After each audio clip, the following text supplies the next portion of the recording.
Sometimes the most powerful promises are born from the deepest wounds. Clara Whitmore had spent 3 long years tending her small cabin alone, watching seasons pass without hearing another human voice for weeks at a time. Then she found Silas McGraw dying in her barn. The mountain man they called Grizzly was bleeding out from outlaw bullets, and Clara was his only hope. For 3 weeks she nursed him back to health with gentle hands and quiet prayers. When he finally opened his eyes and spoke, his words shook her to the core. "I'll make you a mother before spring," he said, with the conviction of a man who'd looked death in the face. It was a promise that would change both their lives forever. But can 2 lonely souls really find love in the unforgiving wilderness? Before we jump back in, tell us where you're tuning in from.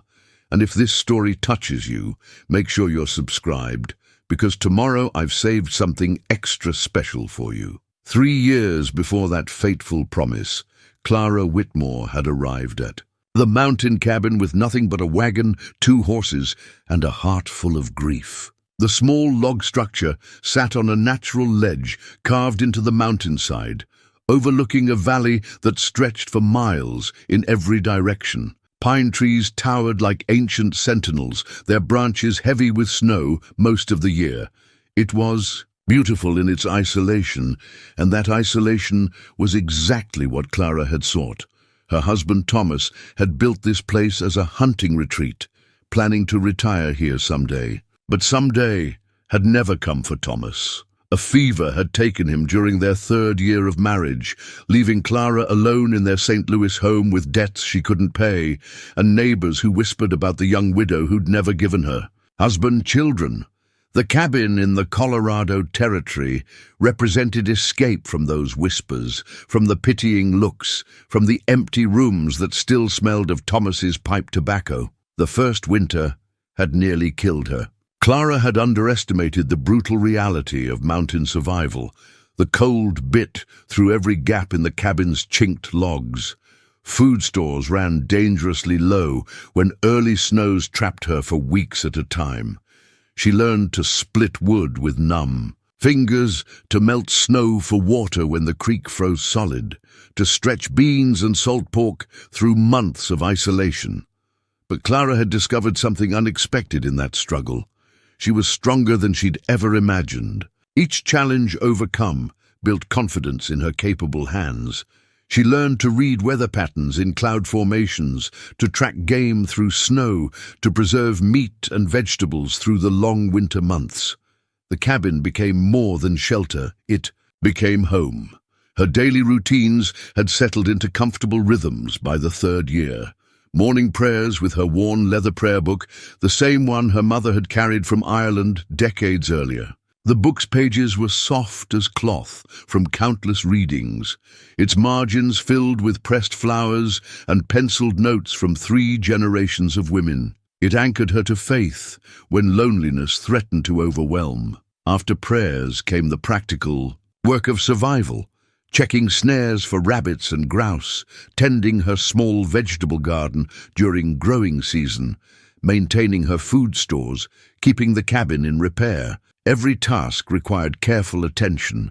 A mistake could mean the difference. Between life and death in this unforgiving landscape, evenings were the hardest. When work was done and darkness settled over the mountains like a heavy blanket, silence pressed against the cabin walls. Clara would read by candlelight, sometimes speaking aloud just to hear a human voice.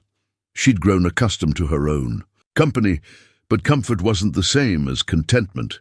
The loneliness had become a constant companion, as familiar as the sound of wind through pine trees. Some nights, Clara wondered if she'd made a terrible mistake coming here. Other nights, especially when she watched sunrise paint the peaks gold and pink, she felt blessed to witness such beauty. But Clara knew nothing of the reputation that preceded. The man bleeding in her barn, Silas McGraw, had earned the name Grizzly through 30 years of mountain living that had made him more legend than man. Standing 6.5 feet tall with shoulders like an ox, he moved through the wilderness with the fluid grace of a natural predator. His dark hair hung past his shoulders, streaked with silver that caught sunlight like metal threads. A thick beard covered half his face, but couldn't hide the intelligent grey eyes that missed nothing. Those who knew him spoke in whispers of impossible feats. Silas could track a wounded deer through a blizzard, call elk so convincingly that bulls would emerge from timber to investigate. He'd survived 3 different bear attacks, the scars mapping stories of violence across his chest and arms. Trappers claimed he could go weeks without speaking, moving through forests like smoke, taking what the land offered and leaving barely a trace of his passage. The bone-handled knife at his belt had belonged to his father, carved with intricate patterns that told the story of their family's connection to these mountains. His grandfather had been among the first fur traders to venture into this territory, establishing relationships with native tribes that had kept their family safe for generations. The knife represented continuity, legacy, the weight of tradition passed from father to son. But legends carried prices, and Silas had paid in isolation. His reputation preceded him into every settlement, every trading post. People saw the size of him, the weapons he carried, the predator's stillness in his movements. And assumptions followed, dangerous, violent, unpredictable. Few bothered to look deeper, to see the man who could carve delicate wooden toys from pine scraps, who knew every birdsong in the forest, who'd never killed anything he couldn't use. The loneliness of his reputation had driven him deeper into the wilderness with each passing year. Better to live among creatures that judged him by actions rather than stories. Bears and mountain lions were honest in their intentions. They killed. For food, for territory, for survival. They didn't kill for sport or spread lies about those who lived differently. It was this reputation that had brought trouble to his doorstep 3 weeks before Clara found him bleeding. The Morrison gang had been terrorizing settlements from Colorado to Montana, robbing banks and stagecoaches with ruthless efficiency. Their leader, Jake Morrison, was a man who enjoyed inflicting pain almost as much as he enjoyed counting stolen money. When local law enforcement proved inadequate, territorial officials had quietly approached certain individuals known for their particular skills. Silas had initially refused their request. He wanted no part in civilization's problems, no involvement in the violence that seemed to follow law and order wherever it took root. But the officials had been persuasive in ways that appealed to his conscience. The Morrison gang wasn't simply stealing money, they were murdering innocent people for the pleasure of it. Their latest victim had been a family of 5, including 3 children under the age of 10. That detail had changed Silas's mind. Children deserved protection, even if their parents had been fool enough to venture into dangerous territory. He'd agreed to track the gang, to gather intelligence that might help authorities plan their capture. What he'd discovered was a gang far more organized and dangerous than anyone had realized. Morrison had 23 men under his command, each chosen for specific skills that made them formidable opponents. They moved with military precision, struck with overwhelming force, and disappeared into wilderness hideouts that could withstand siege conditions. Silas had been gathering information on their main camp when everything went wrong. A sentry had spotted his position and raised the alarm. What followed was a running-gun battle through 3 miles of mountain forest, with Silas using every trick he'd learned in 30 years of wilderness survival to stay ahead of pursuing outlaws. He'd made it to the dense timber above Clara's Valley before blood loss and exhaustion finally brought him down. The last thing he remembered was stumbling through her barn door, his vision going dark as he collapsed into the hay. Clara's decision to help him had been automatic, driven by Christian compassion rather than calculation. She'd found him there, at dawn, checking her animals as she did every morning. The sight of a man that size unconscious and bleeding had terrified her, but the terror was quickly replaced by determination. She'd seen too much death already in her young life. If there was a chance to prevent another, she would take it, regardless of consequences. The prayer book her mother had left her was filled with stories of hospitality to strangers, of mercy extended without expectation of reward. This was what faith meant in practice, not just Sunday prayers, but daily choices to serve something larger than self-interest. For 3 weeks, Clara had tended his wounds with supplies meant for her own emergencies. She'd cleaned infected tissue, stitched torn flesh, spooned broth between fever-cracked lips. She'd prayed over his unconscious form, reading aloud from scripture during the long hours when his breathing was so shallow she feared he might slip away without warning. Gradually, his body had responded to her care. Color returned to his face. His breathing deepened and steadied. The angry red lines of infection faded to pale scars. On the morning he finally opened his eyes and spoke that shocking promise, Clara realized she'd been holding her breath for 3 weeks, waiting for this moment of recognition. "I'll make you a mother before spring." The words had hit her like physical blows, raising heat in her cheeks and sending her heart hammering against her ribs. No man had ever spoken to her with such raw certainty, such complete disregard for propriety. Yet something in his grey eyes had held her frozen, unable to flee or protest as she should have. There had been no mockery in his expression, no calculation or casual lust. Instead, she'd seen something that frightened her more than outright threat, genuine intention, backed by a will that had never learned to accept defeat. The storm had arrived without warning, as mountain weather often did. Clara had been checking her snares when the first fat snowflakes began falling, followed quickly by wind that bent the pines nearly horizontal. She'd barely made it back to the cabin before the blizzard hit in earnest, turning the world beyond her windows into a swirling wall of white. Such storms could last for days, and Clara had learned to use them for indoor tasks that required uninterrupted time. She was mending a torn quilt when she heard the sound, a heavy thud from the direction of the barn, followed by what might have been a groan, or it could have been the wind. Mountain storms played tricks with sound, making voices from creaking timber and footsteps from shifting snow. But something in the sound had made her pause, needle halfway through fabric. Clara had lived alone long enough to trust her instincts, and instinct told her this was no natural noise. Setting aside her sewing, she pulled on her heavy coat and wrapped a shawl around her head before venturing into the storm. The wind tried to steal her breath as she fought her way to the barn. Snow stung her exposed skin like tiny needles. The barn door, which she always secured with a heavy crossbar, hung slightly ajar. Clara's heart began beating faster. Nothing should have been able to move that door against the wind. She pushed. Inside, grateful for the shelter, but immediately aware that something was wrong. Her 2 horses, normally calm in their stalls, shifted nervously and rolled their eyes. The milk cow lowed anxiously from her corner. Animals knew when predators were near. Then Clara saw him. A man lay motionless in the hay, so large he seemed to fill the entire stall. Blood had soaked through his buckskin shirt and pooled beneath him, dark against the golden straw. His face was pale as winter sky, lips tinged blue with cold or blood loss. A crumpled, wanted poster lay partially visible. Beneath his massive frame, the corners stained crimson. Clara's first instinct was to run.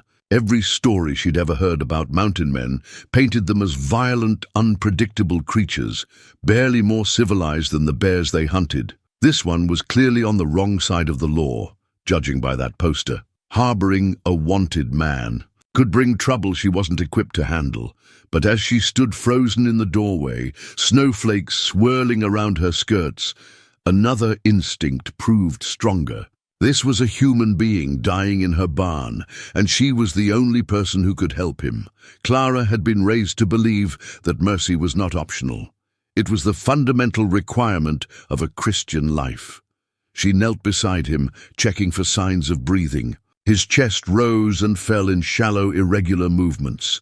When she placed her hand against his forehead, his skin burned with fever despite the cold. 3 bullet wounds were visible through his torn shirt, one high in his right shoulder, another in his left side just below the ribs, and a third that had creased his scalp, matting his dark hair with dried blood. The wanted poster beneath him bore a rough sketch and the name Silas McGraw, wanted for murder, $500 reward. Clara stared at it for a long moment, her practical mind warring with her compassionate heart. $500 was more money than she'd see in 2 years of careful living.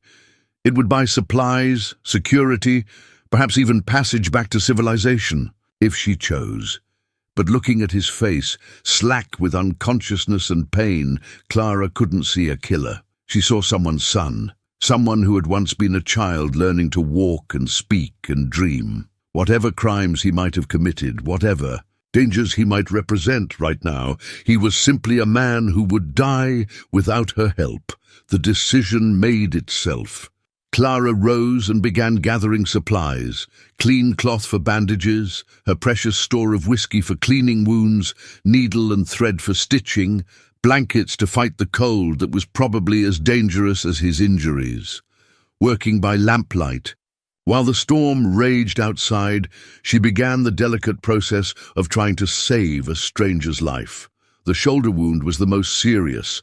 The bullet had passed clean through, but had torn muscle and possibly nicked bone. Clara had to cut away his shirt to examine it properly, revealing a chest and arms mapped with old scars. This man had survived violence before, many times. His body told stories of knives and claws, burns and blunt trauma that spoke of a life lived on the edge of survival. She cleaned each wound as thoroughly as she dared, fighting nausea as infection-tainted blood flowed freely. The whiskey made him groan and shift restlessly, but he didn't wake. Clara stitched what could be stitched, bandaged what couldn't, and wrapped him in every blanket she could spare. Through that first night, she stayed with him in the barn, checking his breathing, changing blood-soaked bandages, spooning water between his lips when fever made him delirious. He spoke in his unconsciousness, fragments of words that might have been names, warnings, or prayers. Once he called out clearly, "Sarah, get behind the trees," in a voice full of desperate urgency. Clara wondered who Sarah was. A wife? A daughter? Someone this dangerous man loved enough to protect even in his dreams. The storm lasted 3 days, giving Clara time to move him from the barn to her cabin, when it became clear he would need more intensive care. Getting a man his size from barn to house required ingenuity. She fashioned a travois from rope and branches, then used her horses to drag it through the snow. Every jolt made him groan, but consciousness remained elusive. In her cabin, Clara set up a makeshift sick room near the fireplace where she could keep him warm. She'd never tended wounds this serious, but practical experience with injured animals served her well. Keep the wounds clean, fight infection, maintain body temperature, provide fluids when possible. The rest was in God's hands. For 3 weeks, Clara lived in a strange, suspended reality. Her world narrowed to the space around his bed. Her days measured by the rhythm of his breathing. She read to him from her prayer book, hoping familiar words might anchor his spirit to his body. She changed bandages, spooned broth between slack lips, monitored the gradual retreat of infection from his wounds. Slowly, almost imperceptibly, he began to improve. Color returned to his face. His breathing deepened and steadied. The wounds began showing healthy pink tissue instead of angry red inflammation. Clara found herself watching for these small signs of progress with an intensity that surprised her. She told herself it was simple Christian duty. Anyone would want to see their patient recover. But if she was honest, something more complex was developing. During those long hours of tending him, Clara had memorized his face. The strong jaw beneath its dark beard, the way his eyebrows drew together when pain troubled his dreams, the surprisingly long lashes that rested against his cheekbones. He was undeniably handsome, in a rough, dangerous way that was entirely foreign to her experience. Thomas had been a gentleman, soft-spoken and civilized. This stranger represented something wilder, more primal. Clara found herself wondering what it would be like when those grey eyes finally opened, when that deep voice spoke to her directly instead of rambling through fever dreams. On the morning he finally woke, Clara was reading aloud from the book of Ruth, the story of a widow who chose loyalty over security. She became aware of his attention gradually, a change in his breathing, a subtle shift in the quality of his stillness. When she looked up from the pages, those grey eyes were watching her with an intensity that made her heart skip. They studied each other in silence for a long moment. Clara saw intelligence in his gaze and something else, a measuring quality, as if he was cataloguing everything about her, filing away details for future reference. It should have made her nervous, but instead she felt oddly protected, as if she'd passed some test she hadn't known she was taking. When he finally spoke, his voice was rough from disuse, but carried absolute conviction. "I'll make you a mother before spring." The words hung in the air between them like a physical thing. Clara felt heat rise in her cheeks, her heart hammering against her ribs. No proper response existed for such a statement. It was outrageous, presumptuous, completely inappropriate from a stranger she'd nursed back to health. Yet something in his eyes held her frozen, unable to flee or protest, as she should have. There was no mockery in his expression, no crude calculation. Instead, she saw intention backed by a will that had never learned to accept defeat.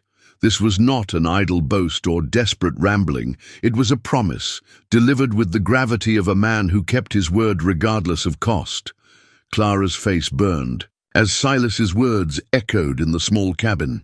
She stood abruptly, nearly dropping her prayer book, and busied herself with unnecessary tasks, stoking the fire, rearranging items on her shelf, anything to avoid looking at him directly. The silence stretched between them, heavy with unspoken questions and impossible promises. "You need broth," she finally managed, her voice higher than usual. "You've had fever for days." Silas watched her move around the cabin with those unsettling grey eyes, tracking her movements like a predator studying prey. But when he spoke again, his tone was gentler, almost apologetic. "Didn't mean to shock you, Mom.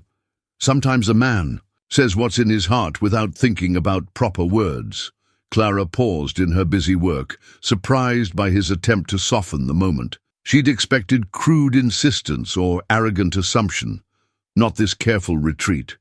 When she finally looked at him, she saw exhaustion in his face, the kind of bone-deep weariness that came from more than physical injury.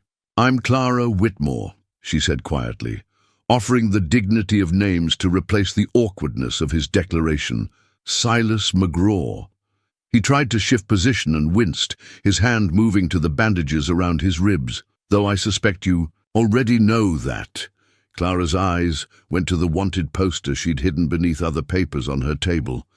Silas followed her gaze and nodded slowly. "Found that, did you? Wondered if you might." He was quiet for a moment, then added, "Probably wondering if you're safe with a wanted man in your house." The question hung between them, honest and necessary. Clara had wondered exactly that during the long nights of nursing him, especially when his fever dreams had been violent and urgent. But watching him now, weak as a newborn colt, struggling just to stay upright against her pillows, she felt more curious than afraid. "The poster says murder," she said carefully. "Does." Silas met her eyes directly. "Says a lot of things. Question is whether you believe everything you read, or whether you judge a man by what you see yourself." Clara considered this as she ladled broth from the pot hanging over the fire. She'd seen him helpless, vulnerable, calling out warnings to protect someone named Sarah even in his unconsciousness. She'd seen the careful way he'd tried to apologize for his shocking words. These weren't the actions of a cold-blooded killer. "I see a man who was shot 3 times and left to die," she said, bringing him a cup of the warm broth. "I see someone who fought hard to live, and you see someone foolish enough to make promises he's got no right making." Silas accepted the cup gratefully, his large hands dwarfing the delicate china. "But I meant what I said, Clara Whitmore. Don't know why yet, but I meant it. The use of her full name sent an unexpected shiver through her. Thomas had called her Clara Bird, making her name into something light and musical. This man spoke her name like it was something to be treasured, each syllable given proper weight and attention. Over the following days, a careful routine developed between them. Clara would bring him meals and check his bandages, maintaining the proper distance of a nurse tending a patient. Silas would accept her care with quiet gratitude, never presuming beyond what she offered, but his eyes followed her movements with unmistakable interest. He was a surprisingly considerate patient. Despite his size and fearsome reputation, he moved carefully in her small space, aware that his presence disrupted the order she'd built around her solitary life. When she helped him to the necessary, he apologized for the awkwardness. When she changed his bandages, he warned her if the pain made him likely to flinch or swear. "You don't have to be so careful," Clara told him on the 4th day, after he'd awakened. "This is frontier life, not a St. Louis parlor." Silas looked up from the wooden spoon he'd been examining, a simple piece Clara had carved herself during her first lonely winter. "Maybe not, but you deserve better than rough treatment from a man who owes you his life." The sincerity in his voice caught her off guard. Clara had expected crude mountain manners, not this careful respect. She found herself lingering during their interactions, drawn into conversations that revealed depths she hadn't anticipated. "Where did you learn to carve?" he asked, turning the spoon in his massive hands with surprising delicacy. "Necessity," Clara replied. "I arrived here with city goods that broke or wore out quickly, had to learn to make what I needed. Good work, clean lines, proper balance." He set the spoon aside carefully. "My father taught me similar skills. Said a man who couldn't make his own tools would always be dependent on others." "Your father was a mountain man, too. Trapper, trader, sometimes scout for wagon trains. Spent his whole life in these mountains." Silas's expression grew distant. "Died when I was 17. Bear attack that went wrong." Clara saw pain in his face that had nothing to do with physical wounds.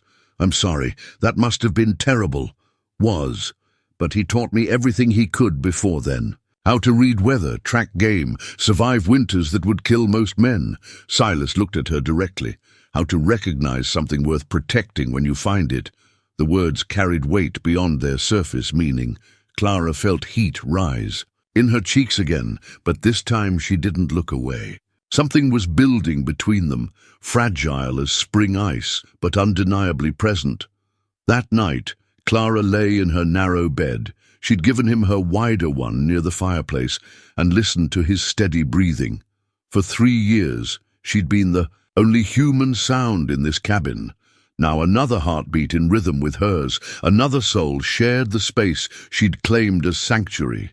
The small wooden box on her bedside table seemed to weigh heavier in the darkness. Inside it lay her wedding ring, removed after Thomas's death and never replaced. She'd told herself it was practical. Working hands needed freedom from jewelry. But the truth was more complex. The ring represented a past she'd loved, but lost. Dreams that had died with fever and unfulfilled promises. Could she really trust her heart to another man? Especially one whose past remained largely mysterious, whose future seemed uncertain at best. Silas's promise echoed in her memory. "I'll make you a mother before spring." It was outrageous, impossible, presumptuous, yet something deep inside her responded to the certainty in his voice, the complete absence of doubt or calculation. When had anyone ever been so sure about her, so willing to stake their word on her worthiness? In the darkness, Clara found herself placing a hand over her flat stomach, wondering what it would feel like to carry life there. She'd tried for 3 years with Thomas, hoping and praying and consulting doctors who offered no answers beyond patience. The failure had been one more grief layered onto all the others when fever took him. But what if the problem hadn't been with her? What if this strange, dangerous man could give her what her gentle husband never could? The thought was scandalous, improper, completely contrary to everything she'd been taught about marriage and propriety. Yet it wouldn't leave her alone as she listened to Silas breathe in the darkness, this man who'd made impossible promises with the gravity of gospel truth. By his second week of recovery, Silas had grown restless with inactivity. Clara found him, attempting to split kindling one morning, moving carefully but determined to contribute something useful to the household that had saved his life. "You'll tear your stitches," she scolded, taking the axe from his hands. "Can't lay abed like an invalid while you do all the work," Silas replied. "Besides, I heal better when I'm moving." Clara looked at the neat pile of split wood he'd already accumulated. Each piece was cut to identical length, split clean and straight. Even weakened by injury, his skill with tools was obvious. "At least let me check your bandages first." She led him back inside, where morning light through the windows revealed how much stronger he'd grown. Color had returned to his face, and his movements, while still careful, had regained some of their natural grace. When she unwrapped the bandages around his ribs, she was pleased to see the wound healing cleanly, with no signs of infection. "You have gentle hands," Silas said quietly as she worked. "Firm when they need to be, but gentle." Clara tried to ignore. The way his voice made her pulse quicken. "I had to learn. Living alone means being your own doctor. More than that." Silas watched her face as she applied fresh bandages. "There's something in you that wants to heal things. Probably can't help yourself." His observation was more accurate than comfortable. Clara had always been drawn to injured creatures, birds with broken wings, wounded animals, people who carried pain they couldn't share. Thomas used to tease her about bringing home strays. "Maybe that's why God led me to find you," she said without thinking, then blushed at the admission. "You think God had a hand in this?" Silas's tone held genuine curiosity rather than mockery. "I think God works through ordinary people doing ordinary kindness." Clara secured the bandage with practiced efficiency. "Nothing extraordinary about finding someone who needs help and providing it. Plenty of people would have left me to die, or turned me in for that reward money." Clara had thought about the $500 many times during sleepless nights. It would solve numerous problems, provide security she couldn't achieve through her own efforts. But each time she imagined riding into town to claim it, something in her rebelled against the betrayal.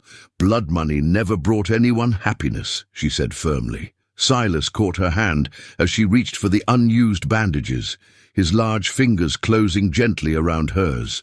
"Most people would disagree with that. $500 could change your life." "I'd like my life the way it is." The words came out more breathless than she'd intended, partly because of his touch and partly because she'd realized they were true. Somewhere during these weeks of caring for him, her lonely cabin had begun feeling like a home again.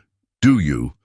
Silas's thumb traced across her knuckles with careful precision. "Or do you just tell yourself that because wanting more seems too dangerous?" The question hit closer to truth than Clara was prepared to face. She pulled her hand free and busied herself putting away medical supplies. "I should start breakfast," but Silas wasn't finished. "I've been watching you, Clara, seeing how you move through this place like you're trying not to take up too much space, like you're apologizing for being alive. That's not true." But even as she protested, Clara recognized the accuracy of his observation. She had been making herself smaller, quieter, less significant with each passing year of solitude. "Then why haven't you hung pictures on these walls? Why don't you have flowers on your table, music in the evenings, all the things that make a house feel lived in instead of just survived in?" Clara turned to face him, surprised by his perceptiveness. "How do you know what I had before?" "Because I can see what you don't have now." Silas struggled to his feet, moving to the mantel where a few basic necessities sat in stark arrangement. No photographs, no decorations, no personal touches beyond what's absolutely necessary.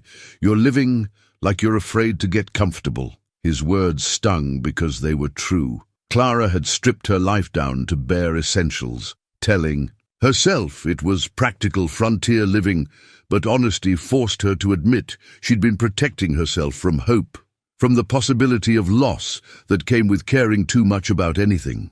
"Maybe I learned not to get too attached to things that can be taken away." she said quietly.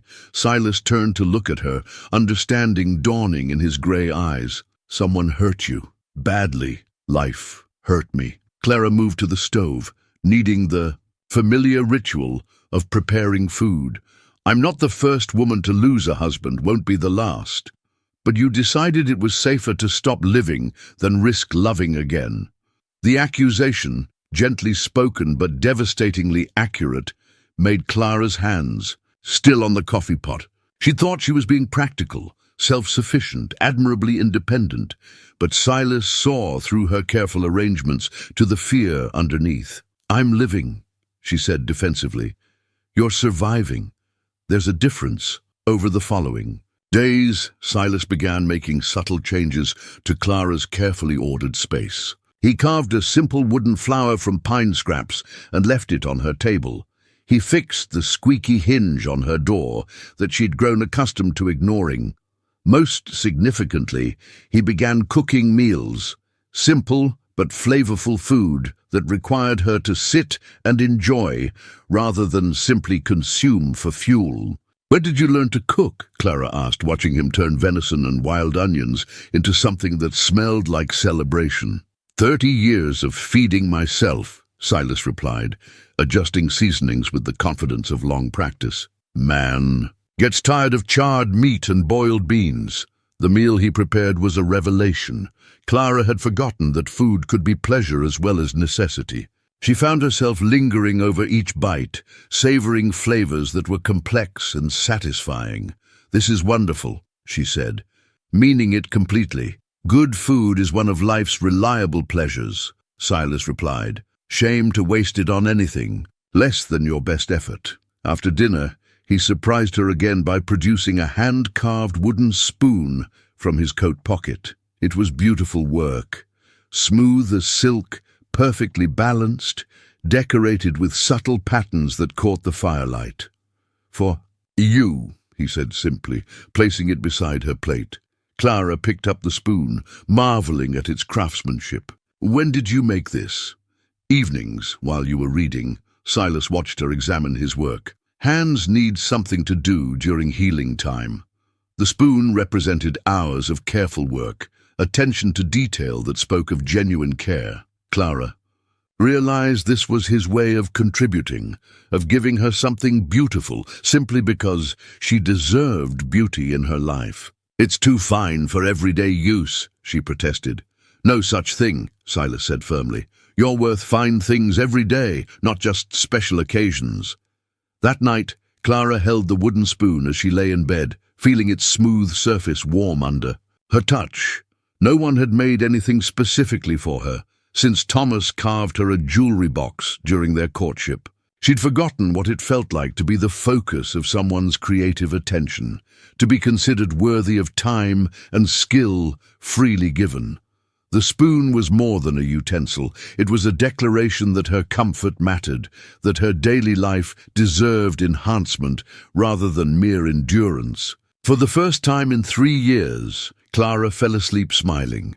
3 weeks into Silas's recovery, the first signs of spring began appearing in the high country. Ice crystals on the windows grew smaller each morning, and Clara could hear water running. Beneath frozen creek beds, the mountains' promise that winter's grip was finally loosening. But with the changing season came reminders that their isolated sanctuary couldn't last forever. Clara noticed the changes in Silas's behavior before she consciously understood their meaning. He'd begun spending time at her windows, studying the landscape with the focused attention of a man reading dangerous text. His hand went often to where his weapons would normally hang, fingers closing on empty air before he remembered they were stored in her root cellar. "You're worried about something," she said one morning, finding him standing motionless at the east-facing window. Silas didn't deny it. "Winter kept us safe. Spring makes travel possible again." Travel for whom?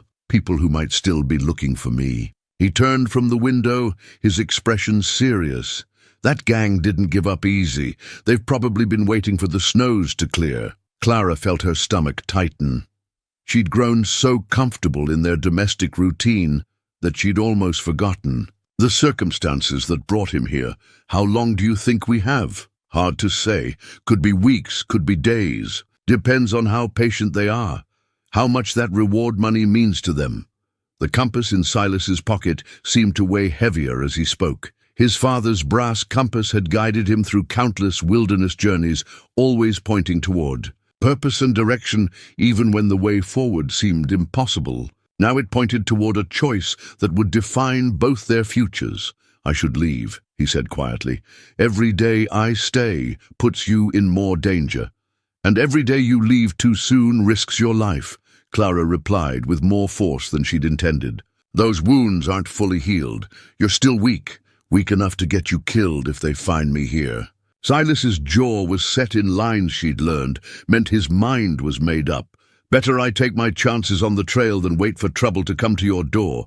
Clara turned away from him, ostensibly to tend the fire, but really to hide the emotion threatening to overwhelm her. Somewhere during these weeks of shared meals and quiet conversations, she'd begun thinking of Silas as permanent. Not a patient recovering in her home, but a partner building something lasting with her.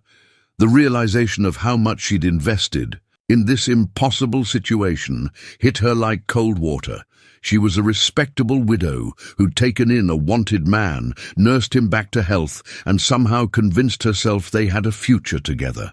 It was foolish beyond description. Maybe you're right, she said, her voice carefully controlled. Maybe it would be better if you left. But Silas heard something in her tone that made him cross the room to stand behind her. Clara, she didn't, and turn around, couldn't face him while her emotions were so close to the surface. I have winter preserves to check, bread to bake, normal life to get back to. Look at me. The quiet command in his voice compelled obedience. Clara turned reluctantly, trying to keep her expression neutral. But Silas saw through her careful composure immediately. You don't want me to go. It wasn't a question, and Clara couldn't bring herself to lie. What I want isn't relevant. What's practical, what's safe, what's proper, those things matter more. They? Silas stepped closer, close enough that she could smell the pine and leather scent that had become familiar, comforting. Or are you just afraid to admit you care what happens to me? Of course I care. The words burst out before she could stop them. I've spent 3 weeks keeping you alive. I've used my medical supplies, my food stores, risked my safety and reputation. Of course I care what happens to you. That's not what I meant, and you know it. Clara felt heat rise in her cheeks. They were venturing into territory she wasn't prepared to navigate, feelings she'd tried to keep carefully contained. I don't know what you want me to say. I want you to say what's true. Not what's proper or practical, but what's true. The intensity in his grey eyes made her breath catch. Clara had spent 3 years avoiding truth that might lead to pain, settling for safety over honesty. But something in Silas's presence made pretense impossible. The truth is, I'm terrified, she whispered. Terrified of caring about someone again. Terrified of losing someone again. Terrified of wanting things I can't have. What things? You know what things. Clara's voice was barely audible. The things you promised me that first day. Family, future, purpose beyond mere survival. Silas reached up to cup her face in his large hands, his thumbs tracing the line of her cheekbones with infinite gentleness. Those aren't things you can't have, Clara. They're things you've been afraid to reach for. And what if I reach and lose everything again? What if you don't reach and lose everything anyway? His voice was soft but relentless. You're already living like you've lost everything that matters. At least wanting something gives you a chance of getting it. Before Clara could respond, Silas leaned down and kissed her. It was nothing like the gentle, respectful kisses Thomas had given her during their courtship. This was honest desire, raw and uncompromising, from a man who'd never learned to hide his intentions behind polite convention. Clara's first instinct was to pull away, to retreat into the safety of propriety and distance. But her body had been starved for human touch for 3 long years, and Silas's kiss awakened hungers she'd tried to forget existed. She found herself kissing him back with a desperation that shocked her. When they finally broke apart, both were breathing hard. Clara felt dizzy, overwhelmed by the intensity of her response. "This is madness." "Maybe," Silas agreed, "but it's honest madness. Better than pretending you don't feel what you feel." That evening, they sat closer together by the fire than they had before, the air between them changed by acknowledged desire. Clara found herself acutely aware of Silas's physical presence, the breadth of his shoulders, the strength in his hands as he whittled, the way firelight caught in his dark hair. "Tell me about Sarah," she said quietly. Silas's hands stilled on the piece of wood he was shaping. "What about her? You called her name when you were fevered, warned her to get behind trees. She's important to you." For a long moment, Silas didn't respond. When he finally spoke, his voice carried old pain. "Sarah was my wife. Died in a Cheyenne raid 5 years ago." Clara felt something twist in her chest, part sympathy, part jealousy she had no right to feel. "I'm sorry." That must have been devastating. It was. Silas's knife resumed its careful work. "Lost our unborn child with her. Boy, according to the medicine woman who tried to save them both." The admission explained so much. His promise to make her a mother, his intensity about family, the deep loneliness she'd sensed in him from the beginning. "Is that why you made that promise to me? Because of what you lost?" Silas looked at her, directly. "Made that promise because of what I found. You saved my life, Clara. More than that, you made me remember what life's worth living for." That night, Clara lay awake thinking about courage. The courage to reach for happiness despite the risk of loss, to open her heart despite the certainty of eventual pain.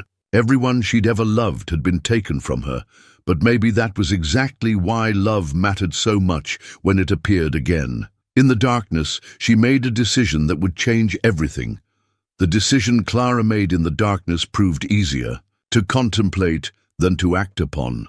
For 3 days after their kiss, she found herself watching Silas with new awareness while struggling to find words for feelings that seemed too large for language. He seemed to understand her internal battle, giving her space while making his own feelings unmistakably clear through gentle touches and meaningful glances. The breakthrough came on a morning when late winter snow fell softly outside, creating the kind of hushed intimacy that made the cabin feel separate from the rest of the world. Clara was mending a torn shirt, one of Thomas's, that she'd been unable to bring herself to discard, when Silas looked up from oiling his knife. "You're thinking about him," he said quietly. Clara's hands stilled on the fabric.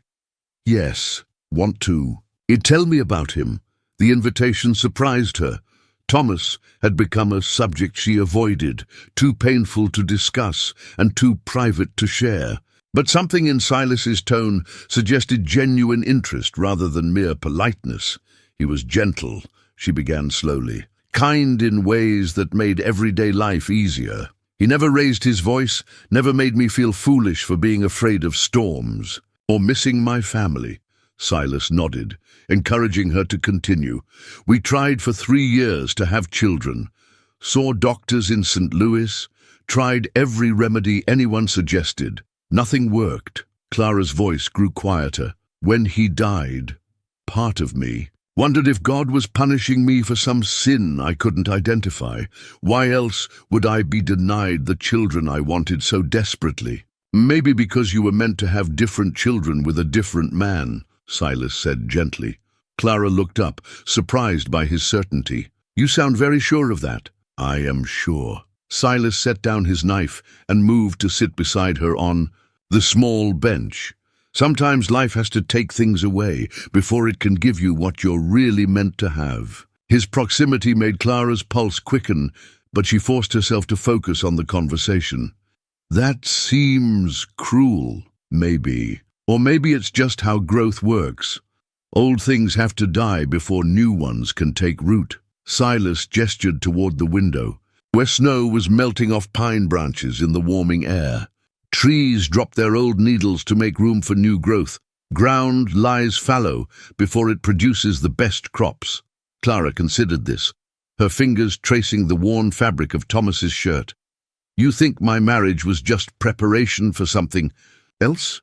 I think you learned how to love through that marriage. Now you're ready to love differently, more fully. Silas's hand covered hers on the fabric. Question is whether you trust yourself enough to try. The touch of his hand sent warmth up her arm. Clara had been fighting her attraction to this man for weeks, telling herself it was gratitude or loneliness or the isolation playing tricks with her emotions.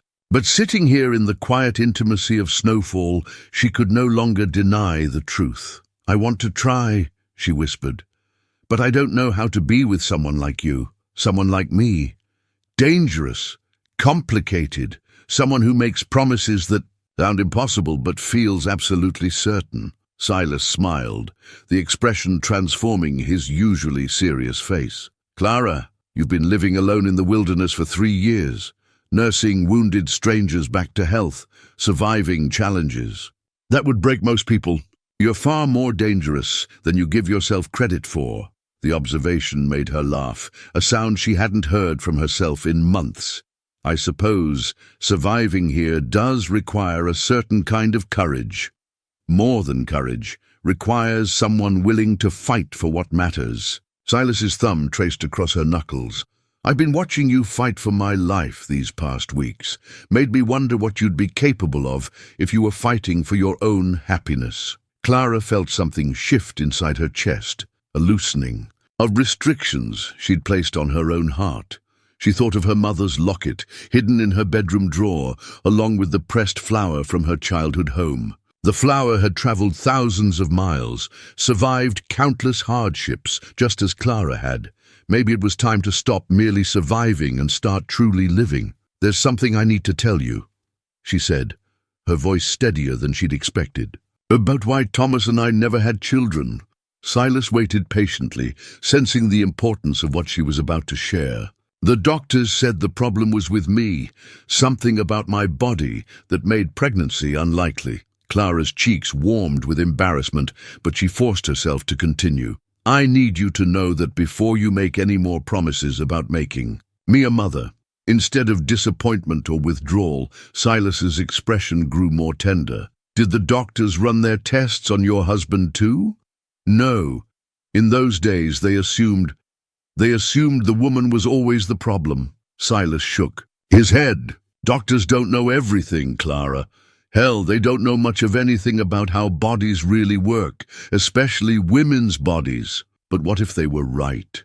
What if I can't give you children? Silas lifted her chin with one finger, making her meet his eyes. Then we'll love whatever children God sends us, orphans who need families, children from broken homes, maybe my own daughter if I can ever find her again. Your daughter? Clara's heart stopped. You have a daughter. The words hung in the air like smoke from a doused fire.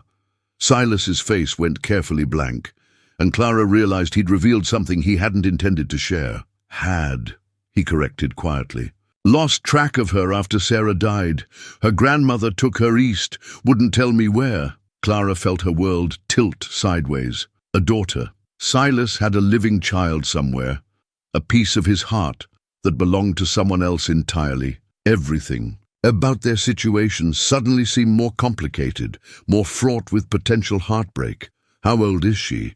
Clara managed to ask. 12 now, would be 12. Silas's voice carried a pain that made Clara's chest ache in sympathy. Haven't seen her since the funeral.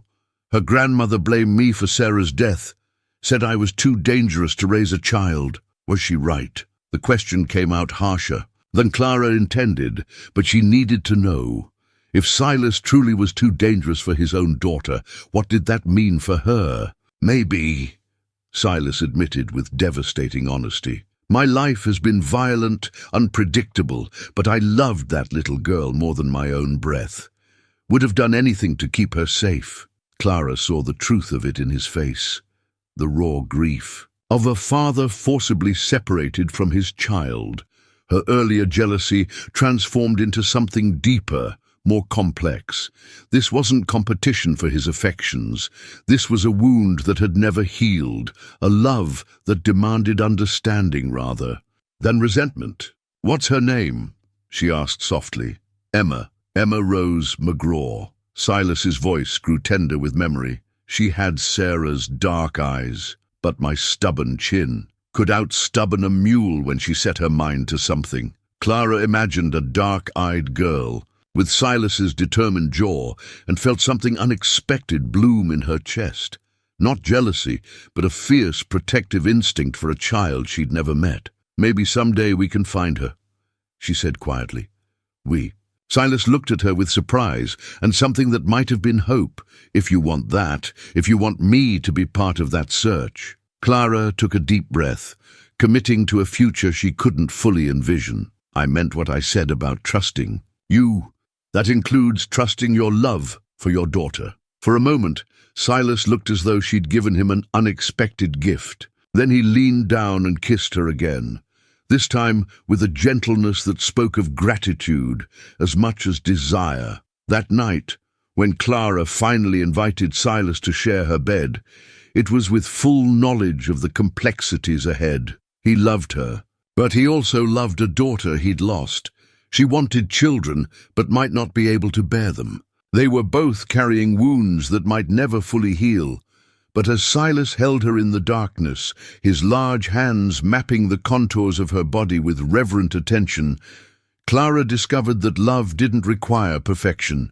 It required only the courage to reach for happiness despite uncertainty, to build something beautiful on the foundation of shared hope and mutual trust. When morning came, they would face whatever challenges awaited. For now, in the intimate darkness of her cabin, Clara allowed herself to believe in the possibility of family, future, and love that could survive even the harshest wilderness. 2 weeks after they'd become lovers, Clara discovered the letter while gathering Silas's belongings to wash them properly. His clothes had been bloodstained and torn when she'd first found him, hastily patched with whatever materials she had available. Now that he was fully recovered, she wanted to mend them properly, with care befitting the man who wore them. She was checking his coat pockets for items that shouldn't go in the wash water when her fingers encountered a piece of paper, folded small and tucked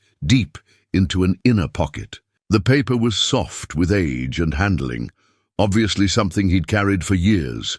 Clara's first instinct was to set it aside unexamined. Everyone deserved privacy regarding their personal correspondence, but as she pulled the letter free, a dark stain on one corner caught her attention. Blood, the same blood that had soaked his clothes the night she'd found him dying. The letter had been important enough that he'd kept it close, even during a life-or-death gun battle. Clara told herself to put it aside, to respect Silas's privacy. But the letter seemed to call to her, representing some essential piece of the puzzle that was this complicated man she'd fallen in love with. Before she could reconsider, she unfolded the paper and began to read. The handwriting was feminine, careful, the work of someone who'd been taught proper penmanship. The date at the top was 3 months old. "Mr. McGraw," the letter began formally, "I am writing to inform you of developments regarding your daughter, Emma Rose McGraw, currently in my custody. As you know, I have opposed any contact between you and the child since her mother's unfortunate death, believing your lifestyle too dangerous and unpredictable for proper child rearing." Clara's hands began to tremble as the implications hit her. Not only did Silas have a daughter, but someone had been deliberately keeping him from her. The letter continued in the same coldly formal tone. "However, Emma has recently begun exhibiting behaviors that concern me greatly. She speaks constantly of finding you, has attempted to run away twice in the past month, and grows increasingly defiant of my authority. The child seems to have inherited your stubborn disposition, along with other less desirable traits. I am therefore prepared to reconsider the arrangement, provided you can demonstrate stability and proper living conditions. If you can prove you've abandoned your previous dangerous pursuits and established a respectable household, I might be persuaded to allow supervised visits." The letter was signed Mrs. Catherine Donovan and included an address in Denver. At the bottom, in a child's careful script, someone had added, "Papa, I miss you. Please come find me. Love, Emma." Clara stared at the childish handwriting until her vision blurred. The letter was 3 months old. For 3 months, Silas had been carrying this offer of reconciliation with his daughter, this hope of rebuilding the family that had been torn from him, and he'd said nothing to her about it. She heard his footsteps on the porch and quickly refolded the letter, but not quickly enough. When Silas entered the cabin, he took one look at her face and knew immediately what had happened. "You read it," he said quietly. "I didn't mean to." Clara's voice sounded hollow to her own ears. "It fell out of your coat pocket. I saw the blood on it and thought you had a right to know what I was keeping from you." There was no anger in his voice, only a weary resignation that was somehow worse than rage would have been. "Don't I?" The question burst out before Clara could stop it. "We've shared a bed, Silas. You've made promises about our future. Did you think I'd never find out you have a daughter who's looking for you?" Silas sat down heavily in the chair by the fire, suddenly looking older than his years. "Didn't know how to tell you?" "How to tell me what? That you've been lying to me for weeks?" "Didn't lie, just didn't know how to explain something I haven't figured out myself." Silas looked at her directly, his grey eyes full of pain. "That letter arrived the day before I tracked down the Morrison gang. Been carrying it ever since, trying to decide what to do." Clara felt some of her anger cool, replaced by confusion. "What's to decide? She's your daughter. She wants to see you. She wants to see the father she remembers, not the man I've become." Silas's voice was rough with emotion. "When Sarah died, I went a little crazy. Spent 5 years tracking down every member of that Cheyenne war party, making them pay for what they took from me. By the time I was done, I wasn't fit company for a child or anyone else." The admission hung between them like smoke from a bitter fire. Clara began to understand the true scope of what she'd stumbled into. The wanted poster. That's what the murder charge is really about. Killing men who'd already been sentenced. By tribal council, but not by territorial law. Silas's laugh was completely without humor. "Turns out revenge doesn't care about legal niceties." Clara sank into the other chair, her legs suddenly unsteady. Everything she thought she knew about. Their situation had just shifted. "So when you made that promise to me about making me a mother, I meant it, every word." Silas leaned forward, his expression intense. "But I also knew there was a good chance I'd never live long enough to keep it. Figured you deserved whatever happiness I could give you, even if it was temporary." "And what about Emma? What about your promise to her?" "What promise?" Silas's voice cracked with pain. "I haven't seen that child in 5 years. Haven't been allowed to write to her, visit her, have any contact whatsoever. For all I know, she's better off without me." Clara looked at the letter in her hands, reading again the childish plea. "Papa, I miss you. Please come find me." She doesn't think so. She's 12 years old. What does she know about what's good for her? She knows she misses her father. Clara's voice was sharper than she'd intended. She knows she's been separated from the person who should love her most in the world. Silas flinched as if she'd slapped him. "You think I don't know that? You think I don't dream about her every night? Wonder what she looks like now, whether she's happy, whether she even remembers me? Then why haven't you gone to Denver? Why are you here with me instead of with her?" The question lay between them like a challenge. Silas was quiet for a long moment, staring into the fire as if it might provide answers. "Because I'm afraid," he finally admitted. "Afraid she'll take one look at what I've become and wish I'd stayed away. Afraid her grandmother is right about me being too dangerous for a child. Afraid I'll disappoint her the way I disappointed her mother." Clara felt her anger dissolve, replaced by something deeper and more complex. Here was the truth. Beneath his confident promises and easy certainty, a man paralyzed by the fear of failing someone he loved more than life itself. "How did you disappoint Sarah? Couldn't keep her safe." The words came out raw, scraped from some deep place of pain. "Made too many enemies, lived too close to violence. When the war party came, they came because of me, because of things I'd done. Sarah died because she was married to me." Clara began to understand the true weight of what Silas carried. Not just grief for his lost wife and child, but guilt that had been eating at him for 5 years. That's why you haven't tried to contact Emma. You think you'll get her killed too. Men like me don't get to have families, Clara. We're too dangerous, too marked by violence. Emma's better off in Denver with her grandmother, learning to be a lady, than she would be running around the wilderness with a wanted man. And what? About me? Clara's voice was quiet but steady. Am I better off without you too? Silas looked at her with such pain in his eyes that Clara's heart contracted. You're different. You're strong enough to make your own choices, old enough to understand the risks. Emma's just a child. Emma's a child who needs her father. Clara folded the letter carefully and held it out to him. Maybe the question isn't whether you're good enough for her. Maybe the question is whether you love her enough to try to be. Silas stared at the letter but didn't take it. What if I fail her again? What if you don't try and regret it for the rest of your life? Clara kept her hand extended, holding the letter between them like an offering. I can't make this decision for you, Silas, but I can tell you that love without risk isn't really love at all. It's just fear, wearing love's mask. For a long moment, they sat in silence, while the fire crackled and the weight of impossible choices pressed down on them both. Finally, Silas reached out and took the letter from Clara's hand. If I go to Denver, he said quietly, I want you to come with me. Clara's heart stopped. What? If I'm going to try to be the father Emma deserves, I want to do it with someone who understands what family really means. Silas's eyes met hers directly. That promise I made you about making you a mother, maybe it was meant to include Emma, too. The possibility hung between them, beautiful and terrifying in equal measure. Clara thought of the 12-year-old girl she'd never met, longing for her father. She thought of Silas, paralyzed by fear of failing again. She thought of herself, afraid to reach for the family she'd always wanted. We'd be taking an enormous risk, she said finally.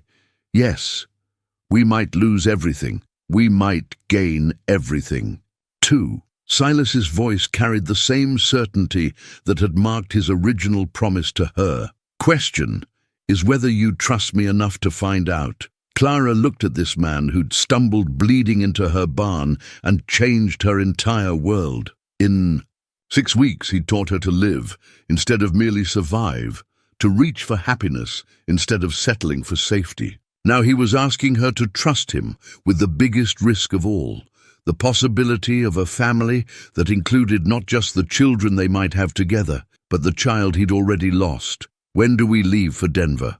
She asked. The decision to travel to Denver transformed their quiet mountain sanctuary into a staging ground for an uncertain future. Over the following week, Clara and Silas prepared for a journey that would test everything they'd built together. The child's handmade doll that Silas produced from his belongings served as a constant reminder of what awaited them, a tangible connection to the daughter he'd lost and hoped to reclaim. The doll was crude by city standards, made from scraps of fabric and corn husks, but it had been crafted with obvious love. Emma had sewn on button eyes and embroidered a small mouth, creating a face that was somehow both innocent and determined. The dress was carefully stitched from blue calico, with tiny flowers picked out in yellow thread. She made this for her. Mother? Silas explained, holding the doll with infinite care. Sarah was pregnant when she died. Emma wanted to make sure her baby sister had a proper toy. Clara felt tears prick her eyes as she examined the doll's sweet face. She was going to be a good big sister. She was good at everything she tried. Smart as a whip, stubborn as her old man, but gentle with anything smaller than herself. Silas's voice carried 5 years of accumulated grief. Used to follow me around the mountains, learning to track and identify plants. Could spot deer sign. Before most grown men, you taught her to survive in the wilderness? Taught her to respect it. Wilderness isn't something you survive. It's something you learn to live with. Emma understood that better than most adults. Silas set the doll carefully on the mantel, where it seemed to watch over their preparations. But her grandmother thinks such knowledge is inappropriate for young ladies. Clara heard the frustration beneath his words. Mrs. Donovan wants Emma to be something she's not. wants her to be what society expects. Quiet, obedient, concerned, with proper clothes and proper manners rather than proper skills. Silas moved to the window, studying the landscape with the restless attention that had marked his behavior since they'd decided to travel. Nothing wrong with manners, but they won't keep you alive if trouble comes. And trouble might come. It wasn't a question. Both of them understood that traveling to Denver meant exposing themselves to dangers they'd avoided in their mountain isolation. The Morrison gang might still be active. Law enforcement might be looking for Silas. Mrs. Donovan might refuse to let them see Emma at all. Probably will come, Silas agreed. Question is whether we're prepared for it when it does. Their preparations took on the methodical character of a military campaign. Silas cleaned and oiled his weapons, checking each mechanism with practiced efficiency. Clara inventoried their supplies, calculating what they'd need for the journey and what they could afford to carry. They studied maps by candlelight, plotting routes that would minimize their exposure while still allowing reasonable travel time. But beneath the practical preparations lay emotional challenges that couldn't be solved with maps and supplies. Clara found herself wrestling with doubts that multiplied in the darkness when sleep proved elusive. "What if she doesn't like me?" she asked one night, voicing the fear that had been building for days. Silas turned in their narrow bed to face her. "Why wouldn't she like you? I'm a stranger. I'm taking her father's attention. I'm proof that he's moved on from her mother." Clara stared at the ceiling, where shadows from the dying fire danced across wooden beams.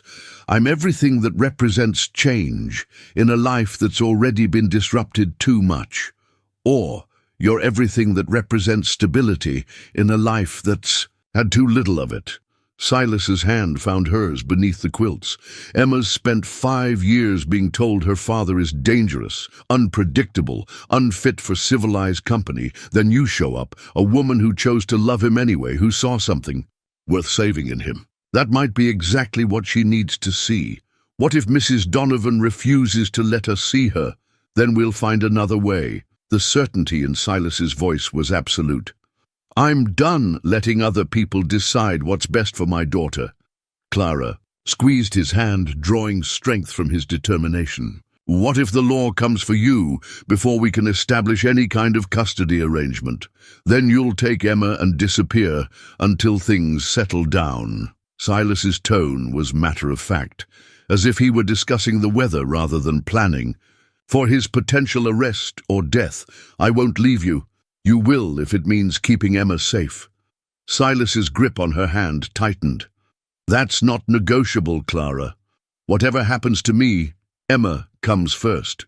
The conversation revealed the depths of Silas's commitment to his daughter, but it also highlighted the precarious nature of their situation. They were essentially planning to steal a child from her legal guardian, using nothing but moral authority and paternal rights that might not be recognized by law. "We could write to Mrs. Donovan first," Clara suggested. "Explain that you've settled down, established a respectable household. Maybe she'd be willing to negotiate without forcing a confrontation." Silas was quiet for a long moment, considering. "Might work, or might give her time to disappear with Emma before we can reach Denver." Would she do that? Woman who'd keep a child from her father for 5 years would probably do whatever she thought was necessary to maintain control. Silas's voice carried bitter experience. "Catherine Donovan thinks she's protecting Emma from me. In her mind, that justifies any action." Clara tried to imagine the other woman's perspective, a grandmother who genuinely believed she was saving her granddaughter from a dangerous father. But good intentions didn't excuse the pain that separation had caused both Silas and Emma. "Maybe we can convince her she was wrong," Clara said. "Show her that you've changed, that you can provide the stability Emma needs." "Maybe, but we need to be prepared for the possibility that convincing won't be enough." The implications of that statement hung between them in the darkness. If Mrs. Donovan couldn't be convinced to voluntarily return Emma, they might have to take more direct action. The thought made Clara's stomach clench with anxiety. Their final week of preparation took on an urgency that couldn't be explained by mere travel logistics. Spring was advancing rapidly, and with it came the increasing likelihood that the Morrison gang would resume their search for Silas. Every day they delayed in reaching Denver was another day of risk for all of them. Clara found herself memorizing details of their cabin life with the intensity of someone creating a mental museum. The way morning light fell across their breakfast table, the sound of Silas humming tunelessly while he worked, the particular warmth of their bed when he pulled her close in the pre-dawn darkness. She couldn't shake the feeling that they were leaving something precious behind, something they might never recover. "Having second thoughts?" Silas asked, finding her standing motionless in the doorway on their last morning. "Third and fourth thoughts," Clara admitted, "but not changing my mind." "Good, because I need you with me for this." Silas moved to stand beside her, both of them looking out at the valley that had sheltered their unlikely romance. "Emma's going to need someone who understands what it means to start over, to build something new from broken pieces." "Is that what we're doing? Building something new?" "We're building a family." Silas's arm went around her waist, solid and reassuring. "Might not look like other families, might not follow conventional rules, but it'll be ours." Clara leaned into his strength, drawing courage from his certainty. "What if we're making a terrible mistake? Then we'll make it together and figure out how to fix it together." Silas turned her to face him, his grey eyes serious. "I've lived 5 years afraid to risk anything that mattered. You've lived 3 years afraid to want anything that might hurt. Maybe it's time we both stopped being afraid." That afternoon, they loaded their belongings into Clara's wagon and began the journey toward Denver. The mountain cabin that had sheltered their love affair disappeared behind them as they descended into valleys that would lead eventually to civilization, confrontation, and the uncertain future of a 12-year-old girl who'd been waiting 5 years for her father to come home. As they traveled, Clara found herself returning again and again to the image of Emma's doll, with its button eyes and determined little face. Somewhere ahead of them waited a child who'd made that doll with her own hands, stitched love into every seam, created beauty from scraps and hope. A child who'd inherited her father's stubborn determination and her mother's gentle heart. A child who might complete the family Clara had never dared to dream possible. The doll rode with them in the wagon, a talisman of hope and a reminder of what they stood to gain or lose in the confrontation ahead. Each mile that carried them closer to Denver also carried them closer to a reckoning that would determine whether love was strong enough to overcome law, whether determination could triumph over doubt, and whether 3 damaged people could create something whole together. Behind them, the mountains held their silence. Ahead, the city waited with all its possibilities and perils, and between them, Clara and Silas traveled toward a future that would test everything they discovered about love, family, and the courage required to fight for both. They were 3 days out from Denver when the Morrison gang found them. Clara had been driving the wagon while Silas scouted ahead, a precaution they'd maintained since leaving the mountains. The trail wound through a narrow valley between 2 ridges, exactly the kind of terrain Silas had warned her to watch for, places where ambush was not just possible but probable. She heard the gunshot before she saw anything else, a sharp crack that echoed off the valley walls. The horses reared and whinnied in terror, nearly overturning the wagon before Clara could get them under control. Her heart hammered against her ribs as she looked frantically for Silas, finding him crouched behind a boulder 50 yards ahead, his father's Winchester rifle already in his hands. "Clara!" His voice carried clearly across the distance. "Get the wagon into those trees and stay down." She didn't hesitate, turning the horses toward a stand of pine trees that offered the best available cover. As she fought to control the panicking animals, she caught her first glimpse of their attackers, 5 men on horseback, spread across the valley floor in a formation designed to prevent escape. The man in the center was obviously their leader, sitting his horse with the casual confidence of someone accustomed to inspiring fear. Even at a distance, Clara could see the cruel cast of his features, the way he held his rifle like it was an extension of his own arm. This had to be Jake Morrison himself, the man whose gang had terrorized the territory for months. Silas McGraw. Morrison's voice boomed across the valley. "You've led us a hell of a chase, but it ends here." "Depends on your definition of ending," Silas called back, never taking his eyes off the riders. Morrison laughed, the sound carrying an edge of genuine anticipation. "Oh, it ends with you dead, mountain man. Question is whether your woman dies." Quick or slow, Clara felt ice settle in her stomach. She'd known this moment might come, but the reality of facing armed killers was far different from imagining it in the safety of their cabin. Her hands shook as she reached for the shotgun Silas had insisted she carry, checking to make sure both barrels were loaded. "You've got 30 seconds to ride away," Silas shouted. "After that, I start shooting back. You're outnumbered 5-1, McGraw. Even you ain't that good. Want to find out?" Clara could see the tension in Silas's shoulders, the way he held himself perfectly still while calculating angles and distances. This was the man the stories were told about. Not the gentle lover who'd carved her wooden spoons, but the deadly predator who'd survived 30 years in the wilderness by being faster and smarter than anything that hunted him.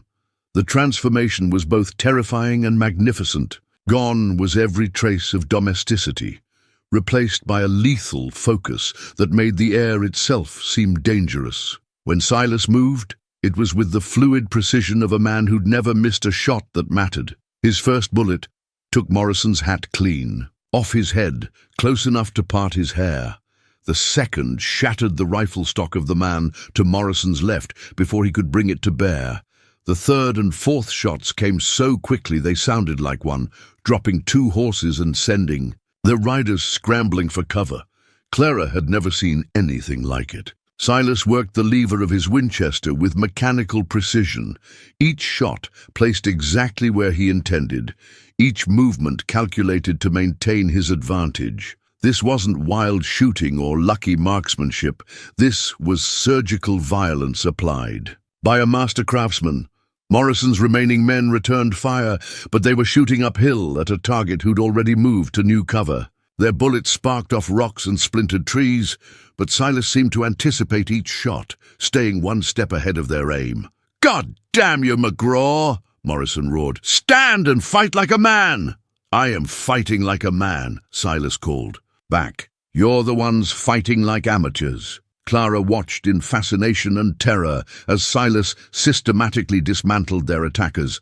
A shot that disabled another rifle, a bullet that creased a shoulder, sending its owner howling for cover. Each precise application of force designed to demoralize rather than simply kill.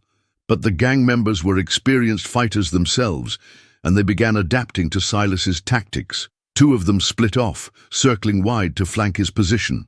Clara realized with growing horror that even Silas couldn't watch all directions at once.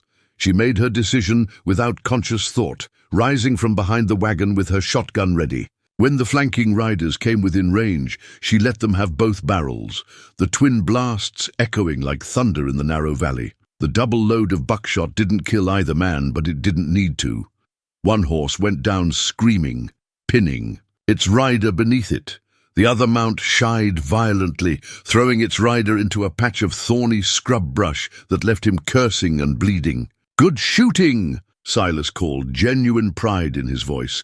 But their moment of triumph was brief. Morrison and his remaining men were regrouping, and Clara could see the cold calculation in their leader's eyes.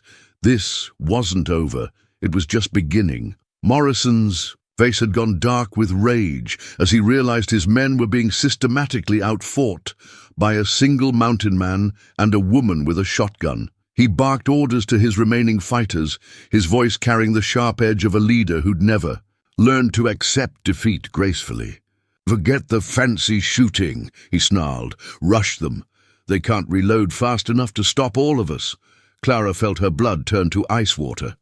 3 men were preparing to charge their position simultaneously, coming from different angles to overwhelm. Their defenses. She had 2 shells in her shotgun and time to reload once if she was lucky. Silas was deadly accurate, but even he couldn't stop 3 riders charging at full gallop. "Clara!" Silas's voice cut through her rising panic.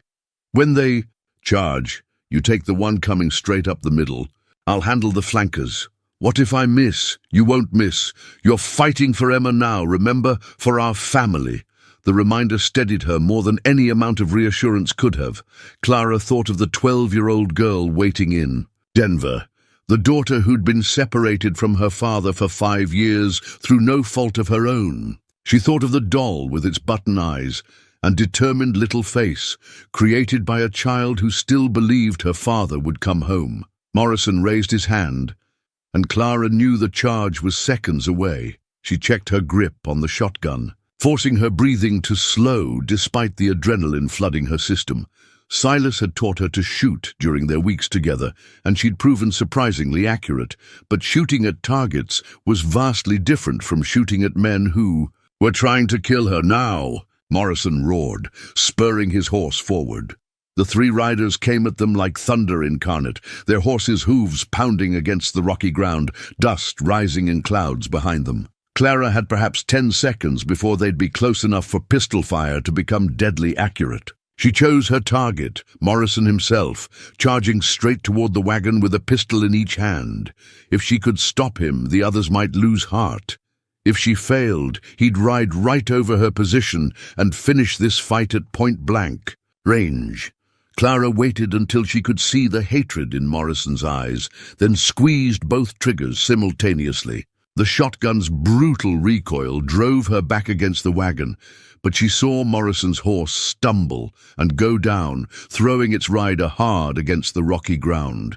To her left and right, Silas's rifle cracked twice in rapid succession, both flanking. Riders pitched from their saddles, though Clara couldn't tell whether they were dead or merely wounded. The valley fell suddenly quiet, except for the groaning of injured men and the labored breathing of wounded horses. Clara fumbled for more shells, her hands shaking with reaction. Morrison was still alive, crawling toward cover behind his fallen horse, blood streaming from a gash on his forehead.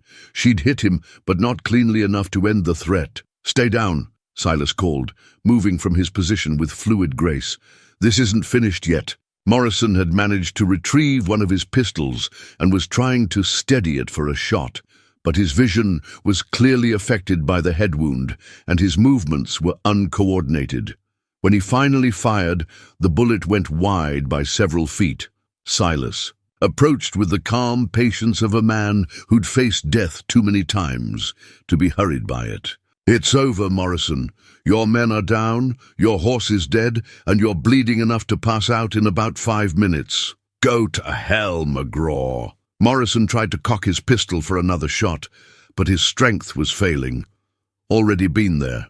Found my way back." Silas stood over the fallen outlaw, his rifle pointed steadily at Morrison's chest. "Question now is whether you want to live long enough to stand trial or die here in the dirt like a rabid dog." Clara watched this exchange with fascination and fear. This was justice frontier style, administered by a man who'd been forced to become judge and executioner through circumstances beyond his control. She could see no mercy in Silas's face, but also no unnecessary cruelty. Morrison made his choice by attempting one final shot. Silas's rifle barked once, and Jake Morrison's reign of terror ended in a dusty valley 3 days from Denver. The silence that followed was deafening. Clara climbed down from the wagon on unsteady legs, her cast-iron skillet still in her hand. She'd grabbed it instinctively when the shooting started, some primitive part of her brain reaching for the most familiar weapon available. "Is it over?" she asked, looking around at the scattered bodies and wounded horses. "It's over," Silas confirmed, already moving to check on the wounded men. Despite everything they'd done, he couldn't let them suffer unnecessarily. "Help me tie up the ones who are still breathing. We'll drop them at the sheriff's office in the next town." Clara nodded, still processing what had just happened. She'd shot a man. Not killed him, but definitely shot him. The reality of it felt surreal, as if she'd been watching someone else's life unfold rather than living her own. "You did good," Silas said quietly, checking Morrison's body for any weapons they might have missed. "Held your ground, made your shots count. Emma's going to be proud when she hears how brave her new mother was." The word mother sent a warm shock through Clara's system. In the space of 10 minutes, she'd proven she could fight for their family, as fiercely as Silas could. She'd faced killers and emerged victorious. Most importantly, she'd chosen love over safety and found the strength to protect what mattered most. As they loaded their prisoners into the wagon and resumed their journey toward Denver, Clara found herself changed by the experience. She was no longer the timid widow who'd hidden from life in a mountain cabin. She was a woman who'd fought beside her man and proven worthy of the family they were building together. Emma was waiting, and now Clara knew with absolute certainty that she was ready to be the mother a brave little girl deserved. 3 months later, Clara stood in the doorway of their new cabin, watching Silas put the finishing touches on a hand-built cradle made from mountain pine. The wood gleamed honey gold in the afternoon sunlight, every joint fitted with the precision of a master craftsman. He'd carved tiny flowers around the rim, the same wildflowers that grew in the meadow where they'd chosen to build their new home. "It's beautiful," she said, one hand resting on the gentle swell of her belly where their child grew. Silas looked up from his work, his grey eyes soft with contentment. "Baby'll be here before snow flies." Wanted everything perfect for him. "Or her," Clara reminded him with a smile. "Or her," he agreed, rising to wrap his arms carefully around her expanding waist. "Either way, this little one's going to have everything we can give." The reunion with Emma had been everything Clara had hoped and more challenging than she'd anticipated. Mrs. Donovan had initially refused to even let them see the child, standing firm behind Denver's social conventions and her own protective instincts. But Emma herself had settled the matter by climbing out a second-story window and running 4 blocks through the city to find them at their hotel. Clara would never forget the moment when the cabin door burst open and a whirlwind of dark hair and flashing eyes threw herself into Silas's arms. 5 years of separation vanished in that instant, replaced by the elemental bond between father and daughter that no amount of distance or disapproval could break. "Papa!" Emma had sobbed against his chest. "I knew you'd come. I knew you wouldn't forget me." "Never could forget you, little bird," Silas had whispered, his voice thick with emotion. "Not for a single day." Emma had turned those same bright eyes on Clara with undisguised curiosity.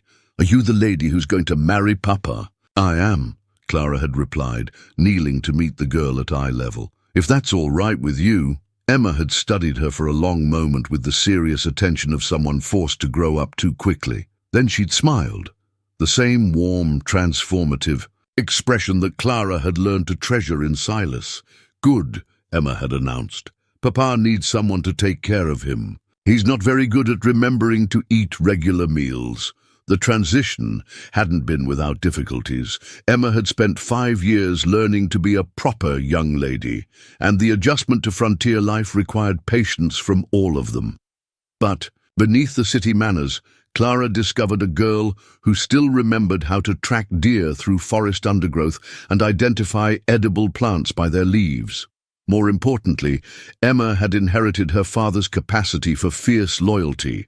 Once she'd decided Clara belonged in their family, she defended that decision with the same determination Silas showed in everything he attempted. Mrs. Donovan had eventually capitulated, though not gracefully. The legal proceedings had been complicated by territorial law and questions of parental rights, but Silas's reputation worked in his favor for once. Killing Jake Morrison and his gang had made him something of a local hero, and public opinion strongly favored reuniting a war hero with his daughter. The wanted poster that had once threatened their future now served a different purpose entirely. Emma had framed it and hung it in their cabin as proof of her father's legendary status. "My papa's famous," she'd told anyone who would listen. He's the most dangerous man in the territory, but he makes the best pancakes you ever tasted. Now, watching Silas fuss over the cradle that would hold their first child together, Clara marveled at how completely their lives had changed. The lonely mountain woman and the feared gunfighter had somehow transformed into parents, preparing for their expanding family. "Emma should be back soon," Clara said, looking toward the path that led to their nearest neighbors. "Mrs. Henderson promised to teach her how to preserve peaches. Good skill to have." Silas ran his hand along the cradle's smooth edge one final time, though I suspect Emma's more interested in eating the peaches than preserving them. Clara laughed, remembering the sticky-faced girl who'd returned from yesterday's lesson with suspicious evidence around her mouth. "She's adjusting well to having neighbors again." "Better than I am," Silas admitted. "Still makes me nervous, having people close enough to drop by unannounced. You'll get used to it. Emma needs friends her own age, and our children will need a community to grow up in." The plural was deliberate. Clara's pregnancy had been confirmed just weeks after Emma joined their family, fulfilling Silas's impossible promise in ways none of them had expected. Dr. Patterson in Denver had pronounced her remarkably healthy and predicted no complications with the birth. "Still can't quite believe it's real," Silas said, placing his large hand gently over her belly. "After all these years of thinking I'd never have another child." "After all these years of thinking I'd never have any children," Clara corrected. "Emma counts, you know. She's as much mine now as this little one will be." "I know. She tells everyone you're her real mother now, the one who counts." Silas's voice carried deep satisfaction. "Yesterday she informed Mrs. Henderson that her other mother died a long time ago, but her real mother taught her how to make biscuits that don't burn." Clara felt tears prick her eyes. Emma's easy acceptance of her as family had been one of the greatest gifts of this impossible year. "She's a remarkable child." "She's our child," Silas said firmly, "just like this little one will be. Family isn't just about blood, Clara. It's about choice, commitment, the decision to love someone no matter what." As if summoned by their conversation, Emma appeared on the path from the neighbor's house, carrying a basket of peaches and chattering excitedly to their dog about something she'd learned. At 12, she was all legs and elbows, caught between childhood and the young woman she was becoming. "Mama! Papa!" she called, breaking into a run when she spotted them. "Mrs. Henderson says I can help her with the church social next week, and she's going to teach me how to make proper apple pies." Clara opened her arms to catch the enthusiastic girl, marveling again at how natural it felt to be called Mama by this bright, determined child. "That sounds wonderful, sweetheart." Emma deposited the peach basket carefully on the porch, then looked critically at the cradle. "Is it finished? Can I try rocking it?" "Gentle now," Silas warned, but his eyes were soft as he watched his daughter examine his work. "This cradle's got to last for all the babies we might have." "How many babies are we going to have?" Emma asked, with the practical curiosity that characterized all her questions. Clara and Silas exchanged glances over her head. "As many as God sees fit to send us," Clara replied diplomatically. "Good," Emma announced with satisfaction. "I want at least 3 more, and I want to help name them all." As evening fell over their mountain valley, Clara stood surrounded by her impossible family, the legendary mountain man who'd learned to love again, the bright daughter who'd bridged the gap between past and future, and the child growing beneath her heart who would complete their circle. The cradle sat ready beside their bed, a promise carved in pine and polished with hope. Outside, the wilderness that had once meant isolation now represented freedom. Space for their children to grow, land where their family could flourish, a future limited only by their capacity to love and protect each other. Silas's promise, delivered in delirium and desperation, had become the foundation for something more beautiful than either of them had dared to imagine. Before spring, he'd made her a mother, but in the process she'd made him a father again, and together They'd created the kind of family that could weather any storm the frontier might bring. In the gathering darkness, Clara whispered a prayer of gratitude for second chances, impossible promises, and the kind of love that bloomed strongest in the harshest soil. Their story was just beginning.